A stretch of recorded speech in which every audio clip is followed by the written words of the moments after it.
Okay. Well, good afternoon, good evening, good morning, whoever you are, wherever you are. This is Dr. Patrick Lockwood, and I'm back with you live. And last week I talked a lot about why it might be important to be mindful and engage with the world in a slower manner. This week I want to follow that up with a conceptual talk. So last week was more rambly, more, let's say, spur of the moment with a little bit of science tossed in there. However, this week I think we need to speak more conceptually to maybe get a better understanding of how we're really doing as a society and maybe what tweaks we can make individually and at the group level. And the concept for that is something called wellness or well-being. Now, both words are used pretty synonymously. They're fairly interchangeable, but they do have different connotations depending upon who's defining them. So, let's see here.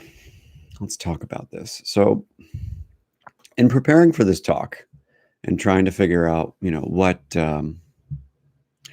would be the ideal approach, I basically found the most commonly used definitions of wellness and well-being, and I'll go into those in here just a minute here.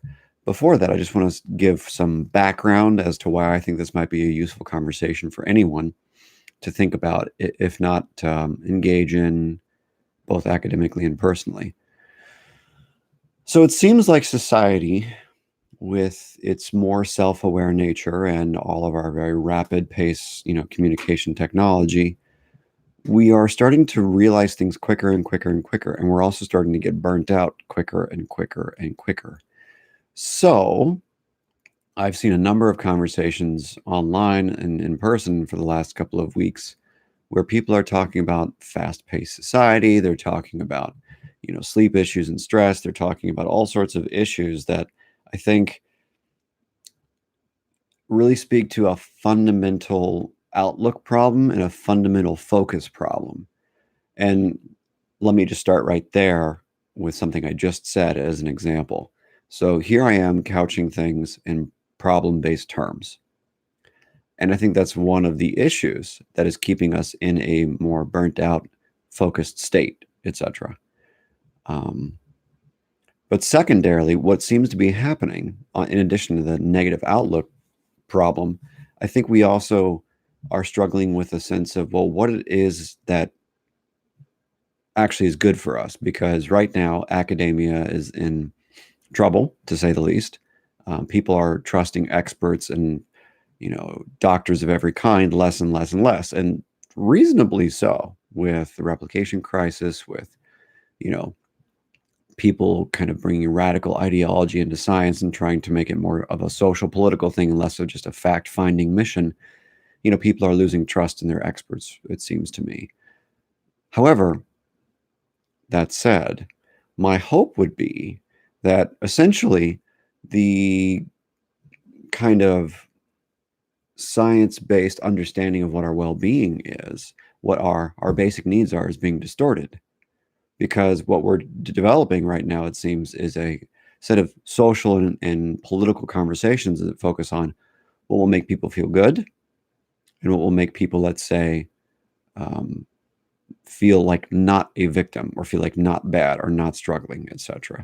So there's a lot of negative and there's a lot of not focus on what the actual research says about how people live, well-adjusted, adaptive lives. And I want to focus on the word adaptive because that seems to be the key here. So as mammals, my limited understanding, as mammals, we absolutely are designed to figure out how to function most adaptively in circumstances, in environments, I guess. Circumstances, environments, same principle. So if you find yourself in a consistent set of circumstances where, we are constantly under stress, we're going to figure out how to adapt to that, like our burnt out kind of consumerist society that we have. The problem is the people researching this focus not on, what we actually can do well, what we're designed to do well, how we're basically built to adapt to the environment. We focus on what, folklore says and what social media says and what, the loudest voice on television or on a news show or whatever says. So if we hear something's all bad, we focus on that. If we hear something is brilliant for our health, we focus on that and all that stuff. But no one's actually looking at the kind of the big picture, how we're actually built, how we actually function. So that's why the concept of wellness, I think, is extremely important, because it actually, in my opinion, gets to some kind of what I would describe as evolutionarily grounded way of understanding how the average mammal would thrive on the planet and use better and better adaptations to live a more functional, more successful life. So that's my pitch for why we're using wellness. And I'll get to criticisms of that at the end. But for now, let's just talk about what well-being or wellness actually is. Okay. So I'm going to read a couple of definitions, 3 or 4. And then after that, I want you to just, start thinking about them for yourself. And I'll kind of give you a synopsis at the end. So I went first to Duke Medical School because I'm familiar with their work to a degree. And on their kind of main health and wellness website, their integrative medicine website, it states that its mission is to, and I quote, restore and maintain health and wellness across a person's lifespan by understanding the patient's unique set of circumstances and addressing the full range of physical, emotional, mental, social, spiritual, and environmental influences that affect health. Through personalizing care, integrative medicine goes beyond the treatment of symptoms to address all the causes of illness, obviously not just one. In doing so, the patient's immediate health needs, as well as the effects of the long-term and complex interplay between biological, behavioral, psychosocial, and environmental influences are taken into account. So basically, Duke is saying up front on their integrative medicine page that, specifically, you can't just give someone antibiotics. As much as that is effective for treating certain infections, it's not to say that, you can't just do that. But essentially, it makes more sense to look at the whole person, because things like obesity, things like depression, conditions like, diabetes, there's a biopsychosocial element to all of them. So if we address all of them, we actually help people really recover and spend less time and less money trying to get well. And let's go to UC Davis. So UC Davis talks about wellness, and I'll link all these websites in the caption, so don't worry about that. You can take a look after I'm finished here. So UC Davis has their own definition of wellness, and they describe wellness as being an active process of becoming aware of and making choices toward a healthy and fulfilling life. Wellness is more than being free from illness. It is a dynamic process of change and growth. And UC Davis goes on to talk about how you can apply that dynamic process of change and growth to the emotional world, the environmental world, your financial world, your intellectual world, your occupational world, your physical world, your social world, and your spiritual world. And, I found some articles that show that, being in nature, for instance, in terms of having a cleaner, healthier, greener environment, being in nature actually is good for your mind, for your mental health and well-being, because it supposedly does 4 things. It restores mental fatigue. It triggers deep reflections. It provides an opportunity for a sense of feeling nurtured by nature. And then it rekindles innate connections with kind of how you are physically functioning in the world. Now, obviously, you can't make your way to mental health by just living in a green world. You have to have a balanced financial life, a balanced emotional life. You have to be mentally stimulated in a way that works for you, etc. You have to have a job that satisfies your financial needs, your creative needs, your intellectual needs, etc., your skills. And you have to be physically active. You have to have the right kind of relationships, and you have to have whatever they describe as a spiritual life. And then we go over to definition number 3 from our buddy Dan Siegel over at UCLA. And he has his own concept for wellness that he calls the healthy mind platter.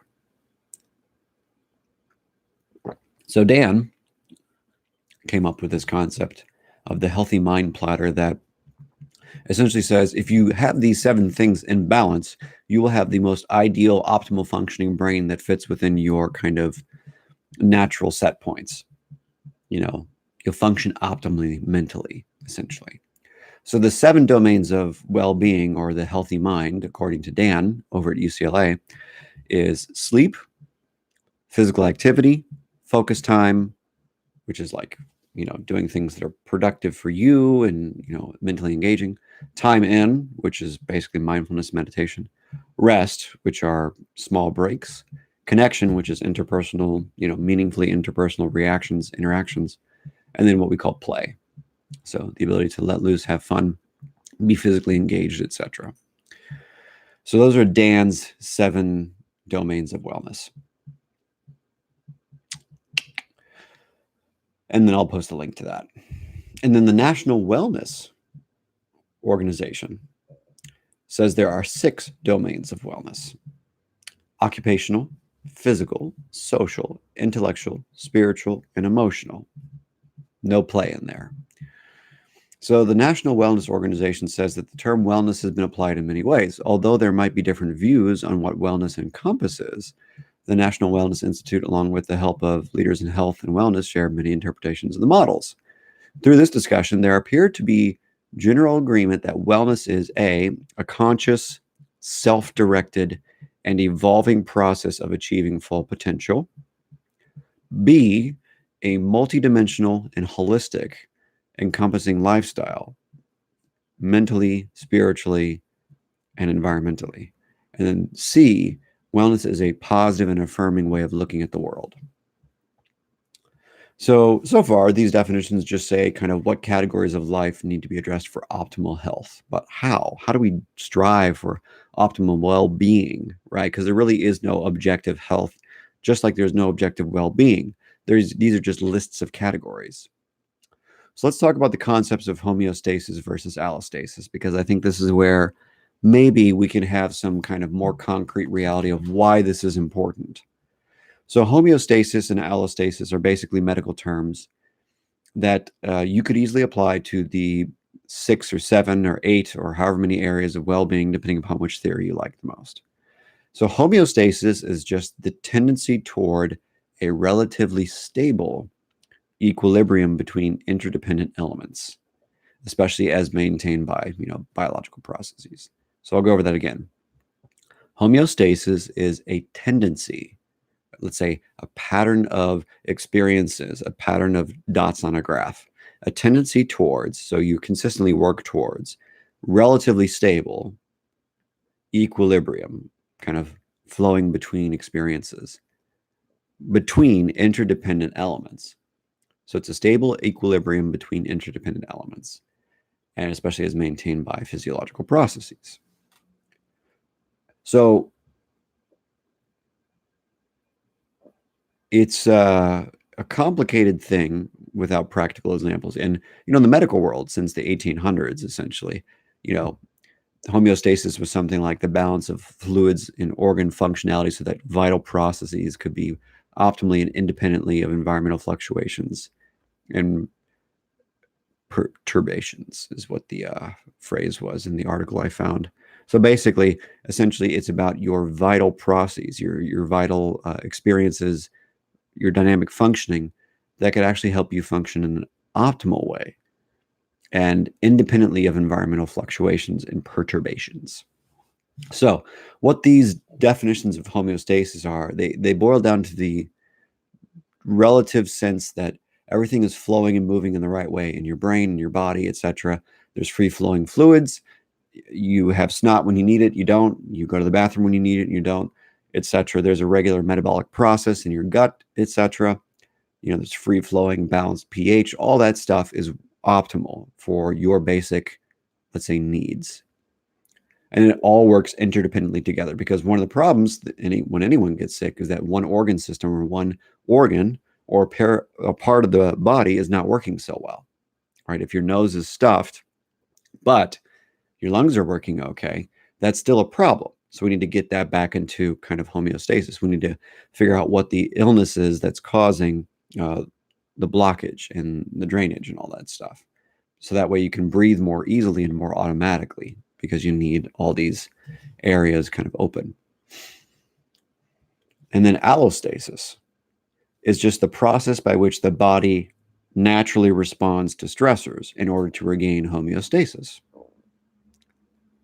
So, from the point of view of homeostasis and allostasis, wellness is when all 6 or 7 aspects of human well being, all the interdependent elements of Siegel's definition or UC Davis's definition, are in a stable, kind of, let's say, balanced, free flowing way. And in this case, that might mean a sense that all 6 or 7 are working in concert towards a more desirable lifestyle that satisfies all your biopsychosocial needs. So let's use Dr. Siegel's example of the 7 domains of mental well-being and or what a healthy mind is, because it's the healthy mind platter. So again, just a reminder, Siegel's 7 facets of wellness are sleep, physical activity, focus time, which is like working and thinking and engaging your mind, time in, which is mindfulness and meditation, rest, which is small breaks in the day, connection, which is interpersonal connection, feeling close, and play. So let's use a practical example of what a balanced and interdependently adaptive amount of all these things would be. And I'll use myself, because why not? So in order to use me, first we have to understand who I am and what I need, right? So I am about 6 foot tall and I'm about 180 pounds or so. Personality wise, I'm fairly high on openness, fairly high on conscientiousness, more towards the introverted side of things, very disagreeable, and fairly low on neuroticism. So I need to keep those things in the back of my mind when I conceptualize what I might need with regard to any of these 7 domains of wellness. So sleep, for instance, I'm 31. Given my age, and you can go watch my sleep video that I did, it's called Sleep and Wellness, I think. The fact that I'm over 20 but under 60, according to the research, probably means that my average sleep cycle is about 90 minutes. So a sleep cycle, which you can go watch the sleep video I made, is 1 unit of like sleep, I guess you could say. And typically most adults my age up to about 60 need, about 5 sleep cycles in order to have like a restored, refreshed brain. And I explain why that's important in my video. So for me, the minimum amount of sleep that's good for me to balance me out is about 7.5 hours or so. Then the next category from Dan Siegel's model is physical activity. So to both manage stress and improve my physique, I exercise between 69 and 90 minutes every week, at least 6 times per week. And this might vary for different people because everyone has different metabolic needs. My understanding of myself is I have a fairly slow metabolism. So I need to work a little bit harder in order to be in shape and or to manage my stress and really kind of put myself in a state of muscle regrowth and allostasis.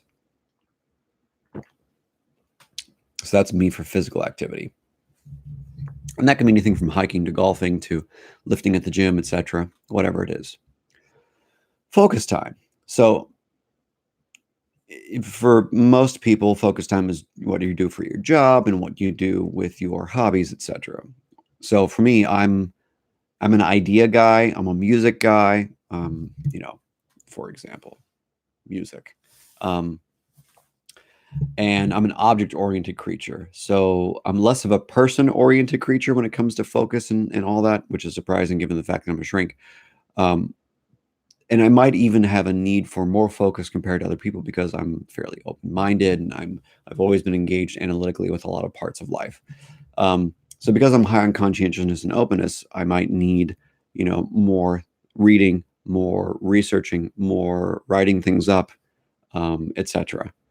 So that's something I keep in the back of my mind because I know that's part of how I'm built.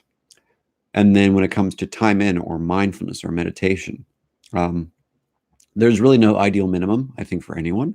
I have a high emotional demand work lifestyle and a fairly intellectually demanding lifestyle. So for me, I think the more mindful time, the better. I meditate typically twice a day and typically for about 5 minutes per day. And then there's rest.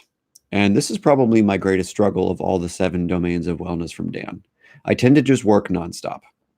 I probably need more 5-minute breaks throughout a given day to listen to music, to go outside, for some sun or some nature, or maybe even one kind of smaller nap per day. That would be good. But so I'm not getting enough rest. That's out of balance. There's not enough rest to kind of give my brain a break because I can get burned out. And then connection.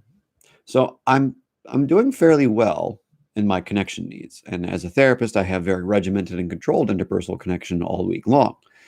So I need fewer social moments per week because I already have a lot of it professionally. And secondarily, because I'm more introverted, I'm the kind of guy who has a few friends that I trust very much. And I see them maybe once a week, once every couple of weeks, and we might have coffee or grab a meal or whatever, and maybe a few times a month. So that's because I'm more introverted and because I'm always in contact with people professionally. I don't need as many social hours compared to other people. So there's that. And I have my fiance and all that stuff. So I really am set in a number of ways there. And then finally, play. So this means a number of things for me. This means sports, this means verbal debate, and this means sex. So I have a tendency to go, for instance, once a week to the driving range because it's fun. And now I'm going to go play the piano somewhere because I found a good piano. So I've got a number of activities that I have enough time dedicated towards so that I have a well-regulated brain. And what's funny for me is, what I've noticed is as I've added more rest and more play into my schedule on the weekends and etc., the better I feel, the less stressed I've become, the easier it is for me to tolerate work insanity, etc. It's fascinating, And the more I want to thrive, the more I want to strive for better, the more I've enjoyed myself with rest and play. So there must be something to it from my personal point of view. And to kind of further let's say, support the idea, there's a lot of research in the psych world, in the econ world, in the industrial organizational world that supports the idea that well-being is an important thing to focus on, to nurture with people. And a lot of the literature is actually on employers and how they use quote unquote wellness programs, which seem to focus less on the mental health side of things and more on the stopping smoking, the stopping drinking, stopping overeating side of things, which is obviously important. What's interesting in me, to my reading of the literature at least, was that for lower income groups, the spiritual domain of wellness actually contributed more to the person's overall sense of well-being. But otherwise, for other people, it's just having enough play or enough connection or, enough rest, essentially. One author I read conceptualized wellness as some version of fairness, which many in the evolutionary psych world would probably argue is something that we're instinctually drawn towards. So there's kind of this fair sense that I get enough of these things. I feel like life is fair, that I can play enough, that I can have enough fun, that I can connect enough, that people are wanting to connect with me enough, et cetera, et cetera. But the gist of the psych literature shows that, when we implement some kind of wellness lifestyle routine, we are better able to manage stress due to socioeconomic status issues, graduate school, racism, aging, cognitive decline, end of life issues, etc. And what a lot of the literature shows in my profession is that counselors who engage in more wellness behaviors were more likely to use, career sustaining behaviors. So more assertive talk at work, more scheduled work, more efficient work, all that stuff. And there seems to be a reciprocal relationship in the literature between wellness and burnout, with more active, kind of an inverse correlation, more active engagement, a negative correlation. More active engagement in wellness going up means less burnout, and vice versa. Less wellness, more burnout. So if you want your companies, your businesses to survive and thrive even, you might want to engage in some wellness routine building with your employees. Maybe pay for their gym membership. Maybe get them a yoga class for free once a month or something. Bring in a meditation teacher. They'll happily do that stuff in corporate rooms. And as many of the articles I read hint at, the goal is really to have a more health-oriented as opposed to disease-oriented conversation, because one of the things we get stuck on is it's bad, this is bad, I'm stressed at work, blah, blah, blah, blah. It's less about that and more about I can do this to feel better. I can do this if I just incorporate 10 minutes of meditation. half an hour of exercise, whatever it is, I might be feeling better, and I can, increase my self-efficacy, that I can manage my stress by incorporating small substantive changes into your, let's say, wellness routine orientation and all the things that you do that you focus on to be healthier. So, from the point of view of positive psychology, essentially, we can start building agency and positive emotionality when we focus on the upside and not the downside of things. And overall, what the literature basically shows on well-being and wellness is that it can help people. Is that, having a positively oriented, a solution, let's say, oriented perspective towards your lifestyle needs and your stress and your problems in the world helps. There's research with students on college campuses and in classrooms. There's research with adults, and there's research with, geriatric groups. Every group, there's research that shows that when people are engaged in wellness seminars, they work. They're not perfect. They're not like going to fix the world or anything, but they work. They help people live healthier lives. And there's lots of resources I'm going to post. I mean, wellness has become such a big deal that it's even made it to the World Health Organization. And I think at their international health conference, they said that that's got to be one of our foundational ways of figuring out how to function better. So let's talk about a critique of the concept of well-being, because so far I've just been kind of singing its praises, and I showed you an example of how it applies to me. I think I've got a pretty solid life. I'm overall fairly well-balanced. Doesn't mean I'm sane. I'm just balanced. Anyways, so critique of well-being. So one of the first critiques I found of the concept of wellness and why it might not be the optimal choice for people to focus on is because some people have shown that wellness seems to be one of these affluent concepts in the sense that only wealthy people can afford to have time to meditate. Maybe they need that time to work, or to have time to spend healthy quality time with one's friends, like real close, I feel you, you feel me, I understand you, I see you, time with friends and lovers, etc. Maybe you don't have time for that, right? Maybe because you don't have money, you have to work, or you have to do other things, right? Or to afford a gym, right? It's kind of a luxury to be able to spend, $40 a month or $100 a month, whatever it is, to eat decent food, to get decent sleep, in the sense that some neighborhoods that are lower SES, less wealthy, there might be more noise. And I think there's some research that shows that. So if there's more noise pollution, then it might be harder for you to get decent sleep and decent rest, right? So if you're wealthier, you can afford to live in, more spread out places, and especially in big cities specifically, like where I'm at in Los Angeles. So one of the first criticisms of well-being is it's just something that only affluent people can aspire to. I don't believe that's true. You can work out anywhere. You can work out on your home. You can do push-ups. You can do sit-ups. You can run in place. You can do wall sits. There's all sorts of things you can do and that's not me giving advice. You can do all these things in your home. You can meditate in your home. You can afford 2 minutes in your day to just mindfully breathe and notice how you feel without judgment, on purpose. Vegetables are getting cheaper to a degree, I think. I think a lot of things that should or theoretically could be healthy for you are becoming easier and easier to access, right? All these things. So I don't buy that it's an affluent, privileged concept. I think that's crap. But it is easier to engage in wellness behaviors if you're wealthier, for sure. Totally.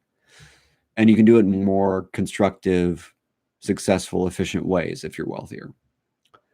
I'll admit that. Another big critique in the literature about well-being is that it's very, very hard to measure. Because as you've seen here, I gave you 4 different definitions, one from Duke, one from UC Davis, one from Dr. Dan Siegel from UCLA, and then another one from the International Wellness Institute. All 4 share some things in common. They're all positively oriented. They're all action oriented. They're all integrating like 6 or 7 or 8 different aspects of life, all this stuff, biopsychosocial needs. But they're not perfectly defined. So when there's a lack of, let's say, clarity of definition, then we can't really have a fully thorough discussion of what the concept means. There's not a lot of construct validity, let's say, to use academic terms, because there's so many different definitions that are studied in so many different disciplines.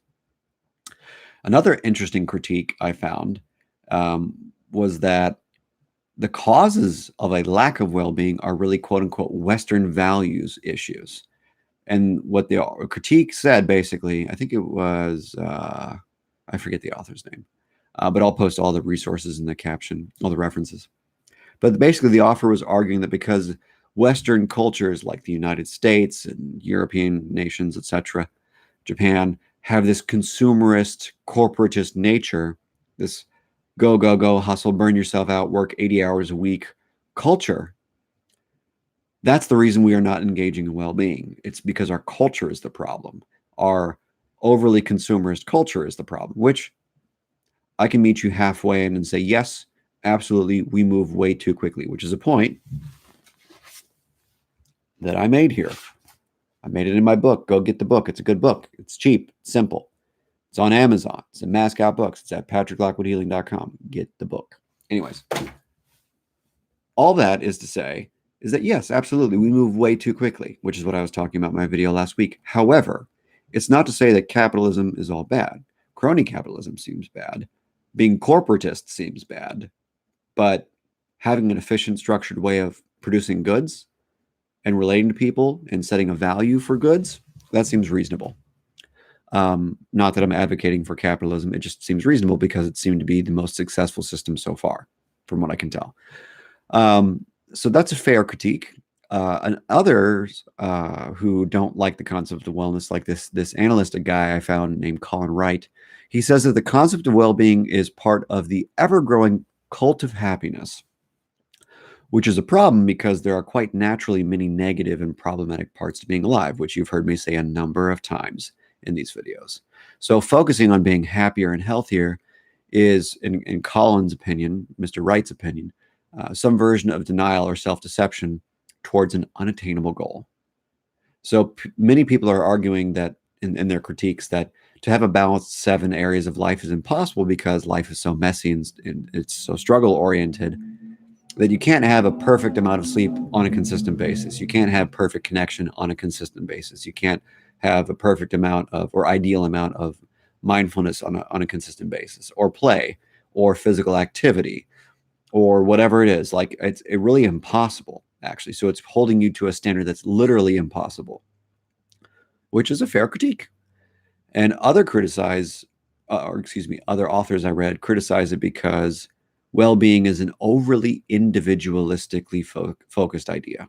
So essentially, the critique is, well, it seems like it's ignoring the group culture level of things, which is true because we are not asocial, individualistic creatures. We are group herd-oriented creatures. So it kind of puts one cultural point of view, the Western cultural point of view, the individualistic point of view, ahead of the group point of view. But the problem is with that, is that if we get too lost in our group point of view, we engage in really, I think, terrible choices.